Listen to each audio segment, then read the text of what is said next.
my name is Leah Henderson, and I am the author of a few books for young readers, including Daddy Speaks Love, Together We March, The Magic in Changing Your Stars, and this book right here, A Day for Rememberin', that was illustrated by the wonderful Floyd Cooper. And it was an honor and a pleasure to know Floyd and work with Floyd. And while a lot of times the author and illustrator are separate on projects, Floyd and I texted often about ideas for the book and kind of the vision of things. And also he would send me sneak peeks of the work that he was doing for the project. So I'm really honored to be able to share with you a little of our book together, A Day for Rememberin'.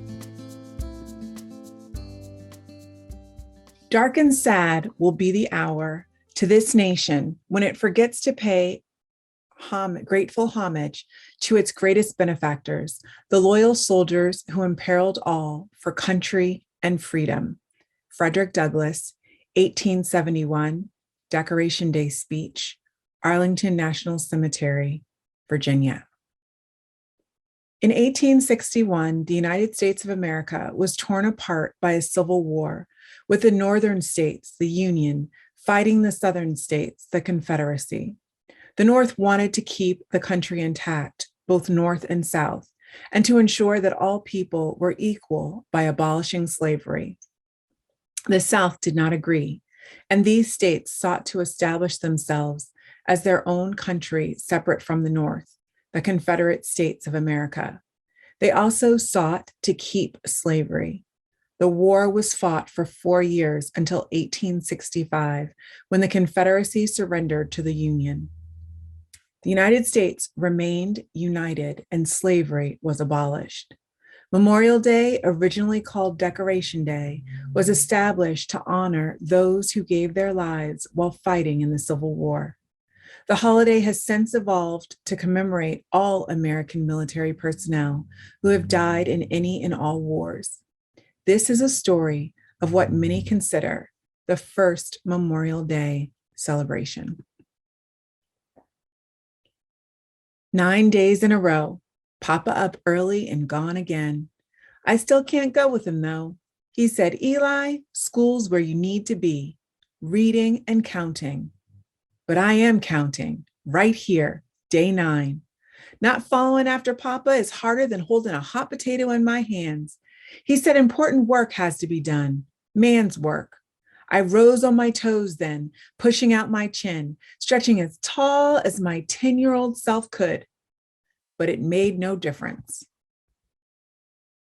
I imagined him out there standing up to folks who spit in our faces, call us names, or try to run us out our home, mad because we aren't enslaved no more. Or I think of him putting out fires and keeping order with the 21st Colored Infantry, Union soldiers brown like us, who marched up Meeting Street, holding their heads high in victory, especially the ones who'd been enslaved here in Charleston. They were some of the first to come when the mayor surrendered the city to the Union. No use begging to follow Papa though. Mama will only fuss. Eli, you now have the hard-earned right to learn, and it's what's going to get you beyond. Master's locked away learning because knowledge is its own freedom. You're going to school, and no more words are getting spilt about it.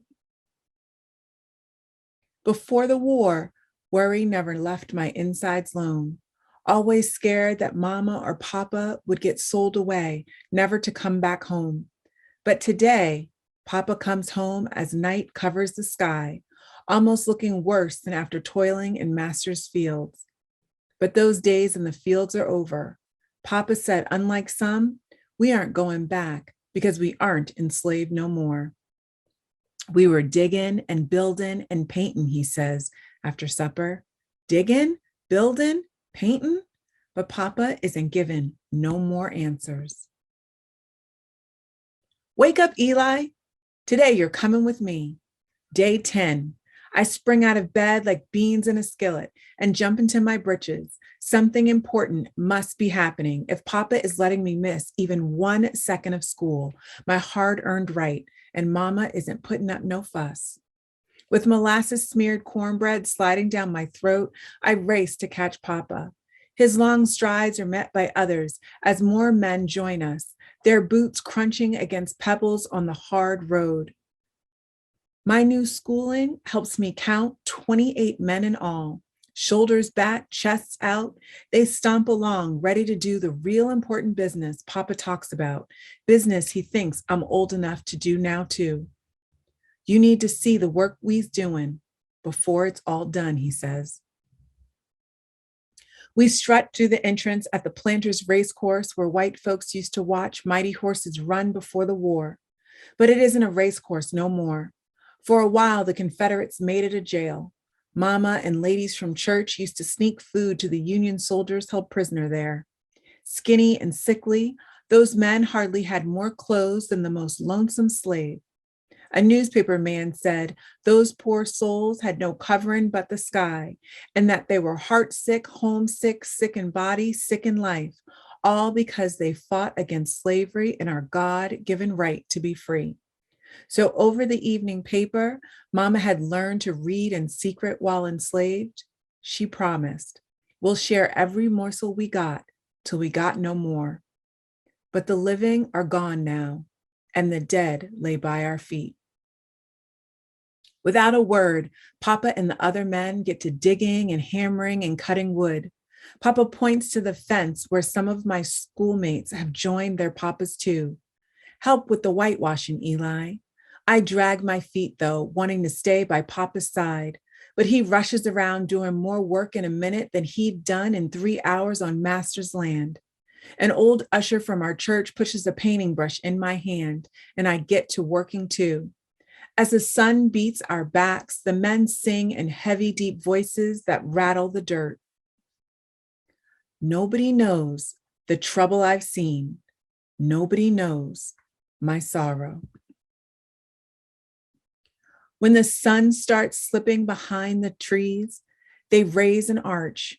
Tired pinches my shoulders, and my palms blaze, crisscross with tiny scars, scrapes from a day's hard toil. But I don't pay the sting or ache no mind. We've done good work for the soldiers who lost their lives for our freedom. The next morning, before the rooster's first gawks, I leap up, but I'm not going to school again today. None of us colored children are. This day is that important. My best mended pants and cleanest shirt wait on my blanket. Mama gathers up her basket full of Mayflower bundles. Papa straightens his hat, and we leave our yard just as our neighbors leave theirs. Black faces, more than I've seen together, fill the streets with bouquets, crosses, and wreaths. I'm not sure a flower is left unpicked in Charleston. My schoolmates carry roses and hawthorns, but since I'm fastest at learning my numbers and letters, I get to carry the flag right out in front. I stomp knees high like the important colored soldiers did up Meeting Street. Mama strides to in her best calico dress behind us with the women, grinning proud. I can't see Papa, but I know he is somewhere in the quilt of black, brown, and white faces. In lines stretching longer than a mile, we cross onto the old race course singing with our fullest hearts. John Brown's body lies a smoldering in the grave, but his soul goes marching on. Although we sing about John Brown, we are really singing for all the buried Union soldiers. I will stop there, and I hope you will pick up a copy of A Day for Rememberin to continue seeing some of Floyd's gorgeous artwork and to hear more about the origins of the first Memorial Day. Thank you.